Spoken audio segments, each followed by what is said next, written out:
ગઈકાલે જે સતત 4 દિવસથી વરસાદ પડે છે આખા ગુજરાતમાં, તો ખાસ કરીને અમરેલી જિલ્લામાં વધારે પડતો વરસાદ પડ્યો છે, ત્યારે ગઈકાલે મુખ્યમંત્રી સાહેબની જે મિટિંગમાં આપણા મિનિસ્ટર માનની કૌશિકભાઈ, આપણા કૃષિમંત્રી જીતુભાઈ, માનની ડેપ્યુટી મંત્રી હર્ષભાઈ, આ બધાની સાથે જ્યારે કમિટી મળી ત્યારે નક્કી થયું કે તાત્કાલિકના ધોરણે છેલ્લા 4 દિવસથી વરસાદ પડે છે તે વિસ્તારની જવાબદારી, અમરેલી જિલ્લાની જે જવાબદારી સોંપી છે એવા કૌશિકભાઈ સવારના આજે પહોંચી ગયા છે.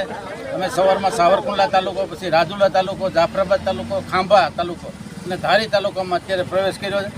છેલ્લા 4 દિવસથી વરસાદ પડતો તો ખેડૂતોને પુષ્કળ નુકસાન છે. ખેતીવાડીમાં ખાસ કરીને સિંગ અને કપાસ અને અન્ય જે જાતોમાં વાવેતર છે, તુવેર કે જે કોઈ હોય, ડુંગળી, એ વાવેતરમાં ખૂબ મોટું નુકસાન થયું છે. ત્યારે 100% નુકસાન અત્યારે થયું છે. ત્યારે મંત્રીશ્રીએ બધું જાત નિરીક્ષણ કર્યું છે અને અત્યારે કલેક્ટર સાહેબની મિટિંગ છે અને 4 વાગે મિટિંગ જે હતી જે 5 વાગે મિટિંગ કરી છે. 5 વાગે મિટિંગ પૂરી કરીને કૌશિકભાઈ અહેવાલ લઈને કાલે કેબિનેટમાં જવાના છે.